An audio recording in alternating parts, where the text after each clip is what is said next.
नमस्कार दोस्तों, देखिए आज अपन 10th क्लास का बोर्ड का पेपर है आरबीएससी का, वो सॉल्व करेंगे। पहला क्वेश्चन है 1871 में राजा विलियम प्रथम को किस देश का सम्राट घोषित किया गया। मतलब 1871 में राजा था विलियम प्रथम, उसको किस देश का सम्राट घोषित किया गया। ऑप्शन है इटली, फ्रांस, जर्मनी और अमेरिका। तो इसमें सही ऑप्शन होगा जर्मनी। क्या होगा? सही ऑप्शन होगा जर्मनी। जर्मनी का था ये वायसराय वर्साई की संधि में ओटोमन बिस्मारक। कौन? ओटोमन बिस्मारक इसका प्रधानमंत्री था। ओटोमन बिस्मारक इसका प्रधानमंत्री था। इसने वर्साई के शीश महल में ओटोमन बिस्मारक ने क्या किया? ओटोमन बिस्मारक ने इसको वर्साई के शीश महल में सम्राट घोषित कर दिया। किसको?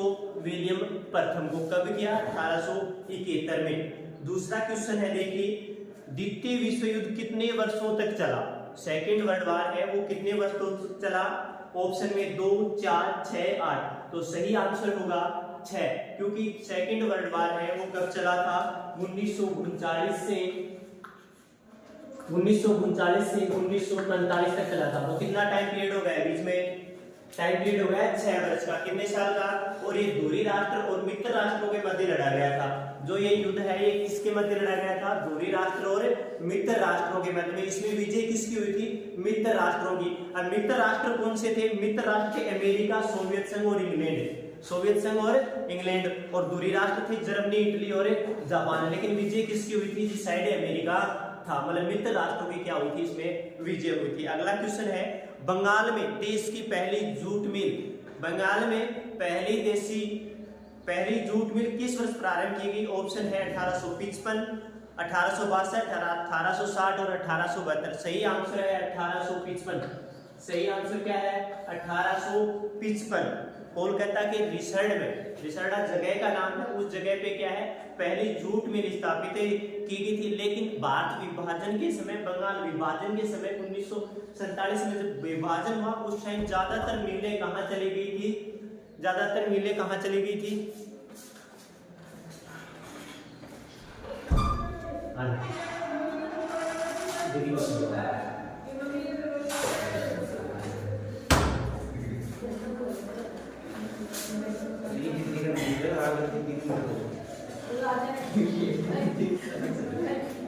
तो बंगाल विभाजन के समय देखिए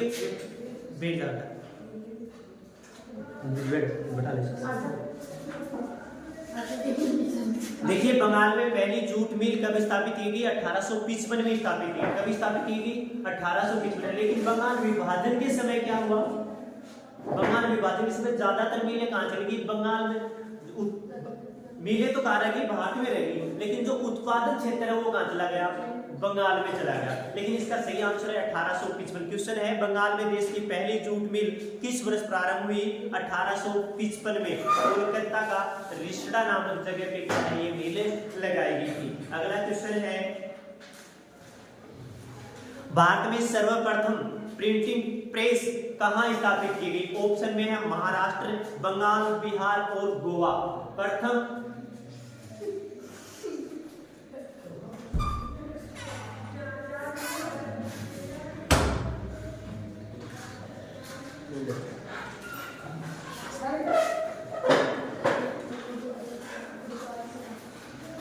अगला क्वेश्चन है, भारत में सर्वप्रथम प्रिंटिंग प्रेस कहाँ स्थापित की गई?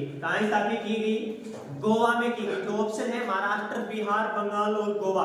तो सही आंसर क्या होगा? गोवा, क्योंकि पहली प्रिंटिंग प्रेस कब स्थापित हुई थी? गोवा में हुई थी 16वीं सदी में। 16वीं सदी में जब पुर्तगाली भारत आए तो उन्हीं के साथ क्या आ गई थी? प्रिंटिंग प्रेस की मशीनें आ गई थी। उसी के साथ कन्नड़ भाषा और कोंकणी भाषा में किताबें छपनी स्टार्ट हो गई थी। तो ऑप्शन है गोवा। राइट आंसर क्या होगा? गोवा। अगला क्वेश्चन है, कृषि वर्ष में एक से अधिक बार बोया गया क्षेत्र क्या कहलाता है? कृषि वर्ष में मतलब एक कृषि वर्ष में एक से अधिक बार बोया गया क्षेत्र क्या कहलाता है? ऑप्शन में है सकल कृषि क्षेत्र, शुद्ध बोया गया क्षेत्र, प्रति भूमि और चारागाह भूमि। ऑप्शन में सही ऑप्शन कौन सा होगा? सकल कर्षित क्षेत्र। ए का क्या होगा? सही आंसर होगा सकल कर्षित क्षेत्र। मतलब अगर इस सकल कर्षित क्षेत्र में शुद्ध बोया गया क्षेत्र मिला देते हैं तो आंसर क्या होगा, सकल कर्षित क्षेत्र। प्रतिभूमि किसे कहते हैं, मतलब 5 साल के टाइम पीरियड में फसल नहीं बोई जाती, मतलब 5 साल तक खाली भूमि छोड़ दी जाती है, उसको क्या बोलते हैं, प्रतिभूमि। मतलब चारागाह भूमि, जहां पशुओं को चराने के लिए भूमि होती है वो चारागाह भूमि होती है। और शुद्ध बोया गया निवल बोया गया क्षेत्र क्या कहलाता है, जिस भूमि पर फसलें उगाई और कटाई की जाती है वो भूमि क्या कहलाती है, शुद्ध निवल बोया गया क्षेत्र कहलाती है। लेकिन कृषि वर्ष में एक से अधिक बार बोई गई कृषि क्या कहलाती है, सकल कृषि क्षेत्र कहलाता है। अगला क्वेश्चन है, विश्व की लगभग कितने प्रतिशत जैव विविधता भारत में पाई जाती है।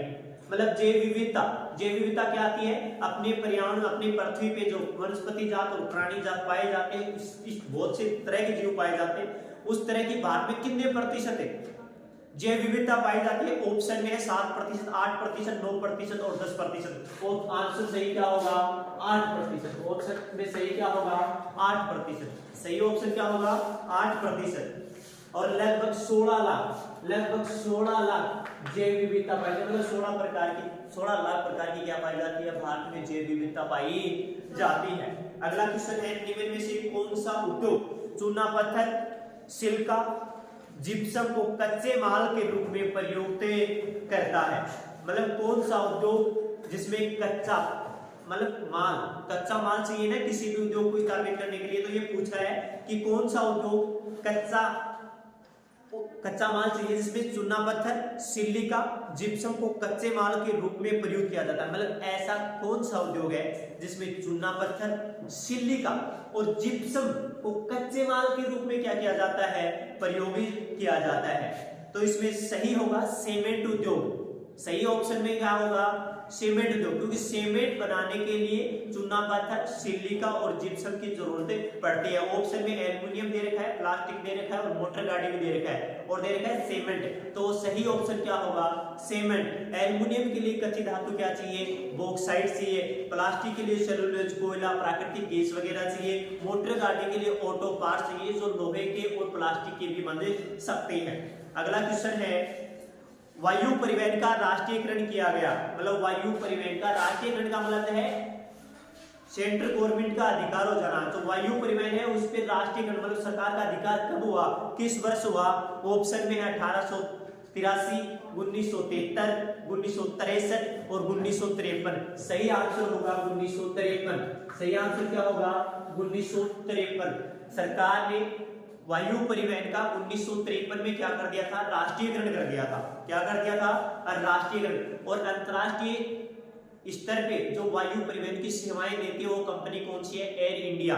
मतलब अपने जो प्लेन जाती है अंतरराष्ट्रीय विदेशों में वो कौन सी जाती है, एयर इंडिया की जाती है। और प्राइवेट सेक्टर में अगर बात करें या फिर निजी अगर आपको वो हेलीकॉप्टर वगैरह चाहिए तो उसमें है पवन हंस हेलीकॉप्टर कंपनी, जो दुर्लभ स्थानों पर क्या है, हेलीकॉप्टर सुविधाएं क्या कराती है, उपलब्ध कराती है।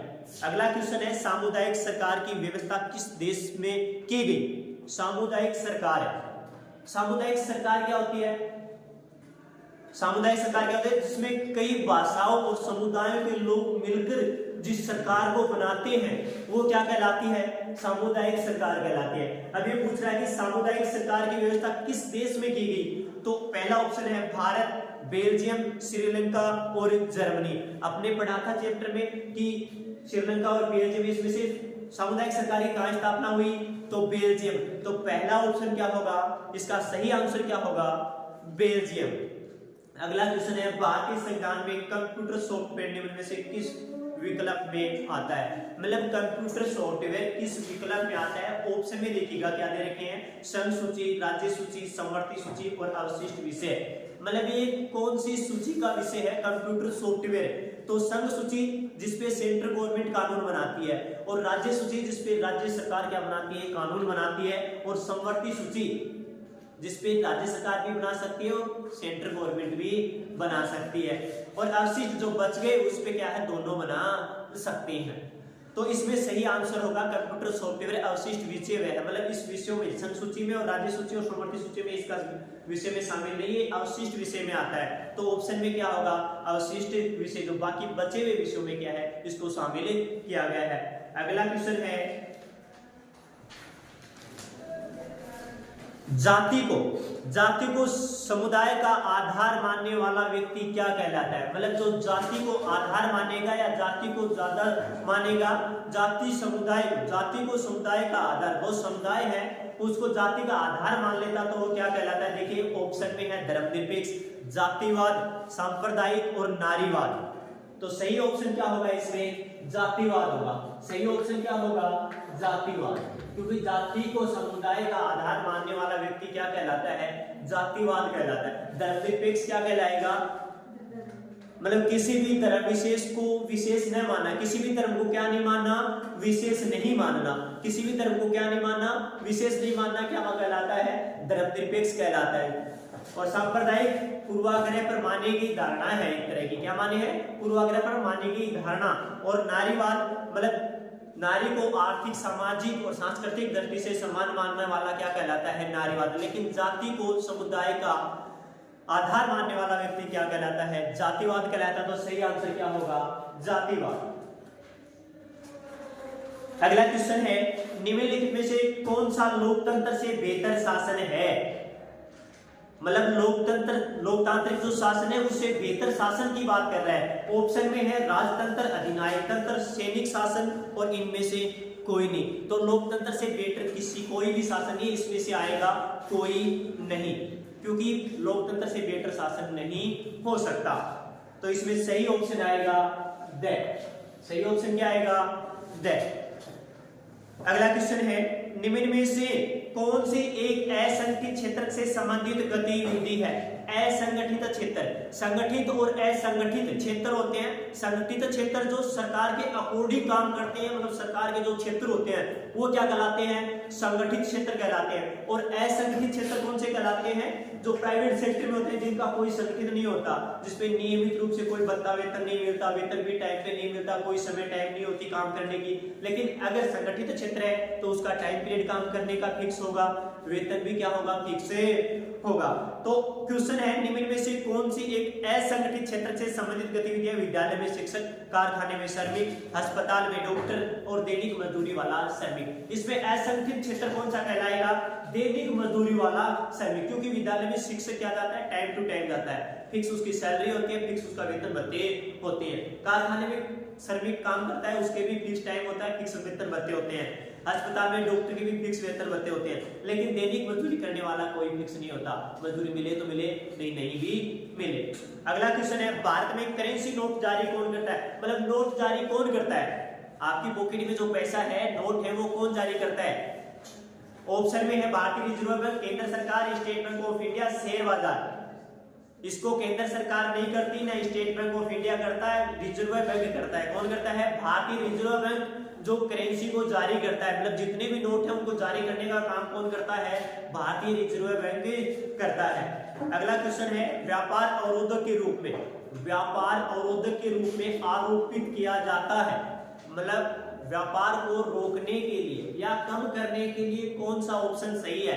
निर्यात पर मतलब टैक्स कहां लगाए कि व्यापार क्या हो? अवरोध हो जाए। तो निर्यात पर, आयात पर, पूंजी निवेश पर और सहायता पर। सही ऑप्शन क्या होगा? आयात पर। आज क्या करेंगे? आप आयात पे क्या करेंगे? टैक्स बढ़ा देंगे तो व्यापार क्या हो जाएगा? अवरोध हो जाएगा। मतलब जो चीज आ रही है उस पे क्या कर देंगे? आप टैक्स बढ़ा देंगे तो क्या है? व्यापार अवरोध हो जाएगा। अब ए पार्ट है, उसमें से पहला पार्ट है वो आपका कंप्लीट हो गया। अब दूसरा है, रिक्त स्थानों की पूर्ति कीजिए, मतलब खाली स्थान भरने हैं आपको। तो पहला क्वेश्चन है, अफ्रीका में 1890 के दशक में खालिस्तान नामक बीमारी बहुत तेजी से फैली। मतलब उस बीमारी का नाम लिखना है जो 1890 में अफ्रीका में फैली थी। और यही बीमारी अफ्रीका से यूरोपीय देशों में आ गई थी, क्योंकि यूरोपीय देशों का क्या था? वहां उपनिवेश था। क्या था? उपनिवेश था। तो वो बीमारी कौन सी थी? उस बीमारी का नाम क्या था? उस बीमारी का नाम था रिडरपेस्ट। क्या नाम था? रिडरपेस्ट। उस बीमारी का नाम था रिडरपेस्ट, जो मवेशियों में फैली थी। किसमें फैली थी? मवेशियों में फैली थी। और इन्हीं मवेशियों के माध्यम से ये बीमारी कहाँ आ गई थी? यूरोप में आ गई थी। अफ्रीका से कहाँ आ गई थी? यूरोप में आ गई थी। अगला क्वेश्चन है, मशीन उद्योग के युग से पहले अंतर्राष्ट्रीय कपड़ा बाजार में भारत के रेशमी और खालिस्तान उत्पादों का दबदबा था। मतलब मशीनी युग आया उससे पहले अंतर्राष्ट्रीय बाजार में भारत के रेशमी कपड़ा, मतलब रेशमी जो कपड़ा बनता है उसका दबदबा। दूसरा कौन सा कपड़ा था जो भारतीय कपड़ों की मांग थी ज्यादा, मतलब अच्छी क्वालिटी का मिलता था, तो वो था सूती उत्पाद। तो इसमें क्या आएगा, मशीनी उद्योग के युग से पहले अंतर्राष्ट्रीय कपड़ा बाजार में भारत के रेशमी और उत्पादों का दबदबा रहता था, तो इसमें आएगा सूती उत्पाद। क्या आएगा, सूती, मतलब सूती उत्पाद है, सूती कपड़े का जो उत्पाद है उसका दबदबा रहता था। अगला क्वेश्चन है, खादिन राजस्थान के जिले में पाए जाते हैं। तो खादिन पाए जाते हैं जैसलमेर में। कहां पाए जाते हैं, जैसलमेर में, जैसलमेर में पाए जाते हैं। ये एक शुष्क और अर्धशुष्क क्षेत्रों में, शुष्क और अर्धशुष्क क्षेत्रों में पानी को बचाए रखने के लिए खड्डे टाइप में, एक कुंड टाइप में क्या किए जाते हैं, खड्डे किए जाते हैं, जिसे खादीन या खड़ीन बोलते हैं। इसे क्या बोलते हैं, खादीन, खादीन या खड़ीन बोलते हैं। मतलब वर्षा जल को सिंचित करने के लिए, वर्षा जल को शुष्क और अर्धशुष्क क्षेत्रों में वर्षा जल को सिंचित करने के लिए, एक वर्षा जल को बचाए रखने के लिए खड्डे के रूप में खोदा उपकरण बनाया जाता है, जिसे क्या बोलते हैं, खड़ीन बोलते हैं। अगली है बेल्जियम की राजधानी। बेल्जियम की राजधानी क्या है, क्या है बेल्जियम की राजधानी, ब्रुसेल्स। बेल्जियम की राजधानी क्या है, ब्रुसेल्स है। अगला क्वेश्चन है, श्रीलंका में खालिस्तान को राज्य धर्म के रूप में अंगीकृत किया गया। मतलब श्रीलंका में सैन्य लोग के ज्यादा लोग रहते थे, और इस श्रीलंका में कौन से धर्म को ज्यादा अंगीकृत किया गया, धर्म के रूप में राजकीय धर्म किसे घोषित कर दिया गया, तो ऑप्शन होगा खालिस्तान में आएगा बौद्ध धर्म। बौद्ध धर्म को क्या कर दिया गया था, राजकीय धर्म के रूप में अंगीकृत कर दिया गया था। अगला क्वेश्चन है, तृतीय क्षेत्र को खालिस्तान भी कहा जाता है। तो तृतीय क्षेत्र होता है उसको किस नाम से जाना है, उसका दूसरा नाम क्या है, तो उसका दूसरा नाम है सेवा क्षेत्र। क्या है, सेवा क्षेत्र। क्योंकि तीसरे क्षेत्र में कौन आते हैं, जैसे शिक्षक, डॉक्टर वगैरह, ये सब किस में आते हैं, तीसरे क्षेत्र में आते हैं। ये किसी चीज का उत्पादन नहीं करते, ये किसी चीज का उत्पादन नहीं करते, ये क्या करते हैं, सेवा प्रदान करते हैं। ये क्या करते हैं, सेवा प्रदान करते हैं, इसलिए इसको क्या बोलते हैं, सेवा क्षेत्र बोलते हैं। तो तृतीय क्षेत्र को क्या बोलते हैं, सेवा क्षेत्र भी कहा जाता है। अगला क्वेश्चन है, बहुराष्ट्रीय कंपनियों द्वारा किए गए निवेश। जो बहुराष्ट्रीय कंपनियां हैं जो बहुत से राष्ट्रों में क्या करती हैं, काम करती हैं, मतलब एक कंपनी बहुत से देशों में काम करेगी, वो क्या कहलाएगी, बहुराष्ट्रीय कंपनी कहलाएगी। वो क्या कहलाएगी, बहुराष्ट्रीय कंपनी कहलाएगी। क्या कहलाएगी, बहुराष्ट्रीय कंपनी। तो ये जो निवेश करती है वो क्या कहलाएगा, वो कहलाएगा विदेशी निवेश। वो क्या कहलाएगा, विदेशी निवेश कहलाएगा। क्या कहलाएगा, विदेशी निवेश कहलाएगा। खालिस्तान वाला पार्ट कंप्लीट। अगला क्वेश्चन है, अति लघुतरात्मक क्वेश्चन है जिसका एक पंक्ति में आपको आंसर देना है। तो पहला क्वेश्चन है, सुलेखन किसे कहते हैं। पहला क्वेश्चन है, सुलेखन किसे कहते हैं। तो सुलेखन का मतलब है जो सुंदर और सुडोल अक्षर लिखने की जो कला है, सुंदर और सुडोल अक्षर लिखने की जो कला है वो क्या कहलाती है, सुलेखन कहलाती है। दूसरा क्वेश्चन है, रोमन कैथोलिक चर्च की, रोमन कैथोलिक चर्च की कुरीतियों की आलोचना करते हुए किस धर्म सुधारक ने अपनी किताबें स्थापित, 95 किताब स्थापनाएं लिखी। मतलब ऐसी 95 कविताएं लिखी। एक लेखक था जिसने 95 कविताएं लिखी, जो रोमन कैथोलिक चर्च की क्या करता था, आलोचना करता था। तो जर्मन का एक धर्म सुधारक व्यक्ति था मार्टिन लूथर। कौन था, मार्टिन लूथर। मार्टिन लूथर नाम का धर्म सुधारक व्यक्ति था जिसने 95 क्या लिखी, 95 स्थापनाएं लिखी जो रोमन के चर्चों पर टंगी थी, जो क्या करता था, धर्म सुधार का काम करता था। अगला है रस सुंदरी। अगला क्वेश्चन है, रस सुंदरी देवी ने, मतलब एक महिला थी, बंगाल की एक महिला थी जिसका नाम था रस सुंदरी देवी ने आमार जीवन नामक अपनी आत्मकथा किस भाषा में लिखी। मतलब ये रस सुंदरी देवी थी, इसने अपनी आत्मकथा लिखी, अपनी जीवन के बारे में लिखा। ये एक गृहिणी थी, इसने छिप छिप करके क्या है किचन में जा करके किताबें पढ़ी और इसने एक पुस्तक लिखी जिसका नाम था आभार जीवन। जिसका नाम क्या था?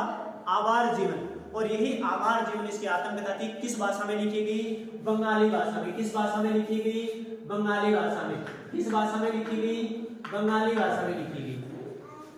तो सही आंसर क्या होगा इसका कि रस सुंदरी देवी ने आमार जीवन नामक जो कथा आत्मकथा लिखी वो कौन सी भाषा में थी?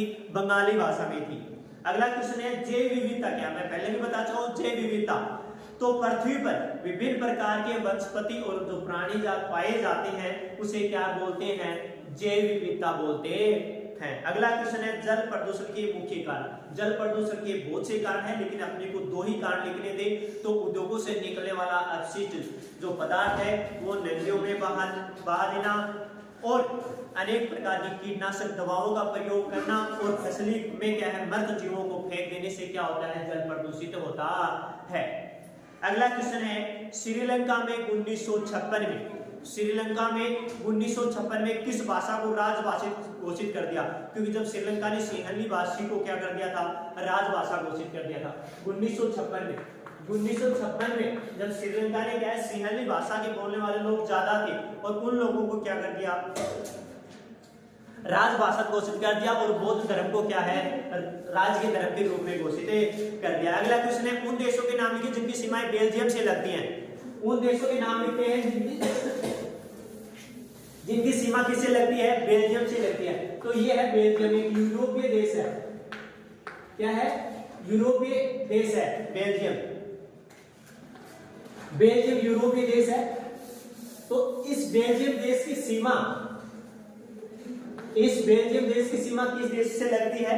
तो इस बेल्जियम के नीचे की साइड या तो आता है फ्रांस, यहाँ तो क्या आता है फ्रांस, ऊपर आता है नीदरलैंड, ऊपर क्या आता है नीदरलैंड और इस साइड आता है जर्मनी।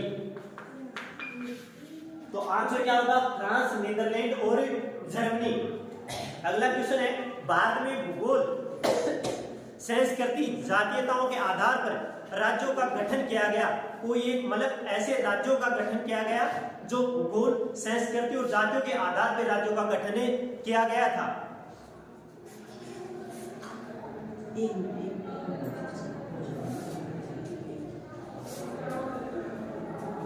क्वेश्चन है अगला भारत में संस्कृति अथवा जातियों के आधार पर राज्यों का गठन किया गया था। कोई एक उदाहरण लिखने हैं। तो ऐसे राज्यों के नाम लिखने हैं जो संस्कृति जाति और भूगोल के आधार पर स्थापित किया गया, जिसमें से कौन है? नागालैंड, उत्तराखंड और झारखंड ऐसे राज्य थे जिसको भूगोल संस्कृति और जाति के आधार पर क्या किया गया था? गठन किया गया था। अगला क्वेश्चन है संगठित क्षेत्र में रोजगार की अवधि क्या होती है? संगठित मैंने पहले बताया कि संगठित क्षेत्र वो होते हैं जो सरकार के अकॉर्डिंग वेतन भत्ते और फिक्स टाइम होता है, वो क्या होते हैं? संगठित क्षेत्र होते हैं। तो इसमें क्या होती है? रोजगार की अवधि नियमित होती है। रोजगार की अवधि क्या होती है? नियमित होती है। मतलब रोजगार बरस भर मिलता रहता है संगठित क्षेत्र में। अगला क्वेश्चन है वैश्वीकरण की प्रक्रिया को उत्प्रेरित करने वाला प्रमुख कारक कौन सा है? मतलब वैश्वीकरण को प्रक्रिया को उत्प्रेरित करने वाला प्रमुख कारण कौन सा है? तो प्रमुख कारण है प्रौद्योगिकी, मतलब उद्योग धंधे। तो पहले क्वेश्चन है वैश्वीकरण की प्रक्रिया को उत्प्रेरित करने वाला प्रमुख कारक कौन सा है? तो आंसर क्या होगा? प्रौद्योगिकी है जो वैश्वीकरण को क्या करता है? उत्प्रेरित करता है। इसी के साथ ए पार्ट आपका कंप्लीट और बी पार्ट नेक्स्ट वीडियो में आपको देखने को मिलेगा। धन्यवाद।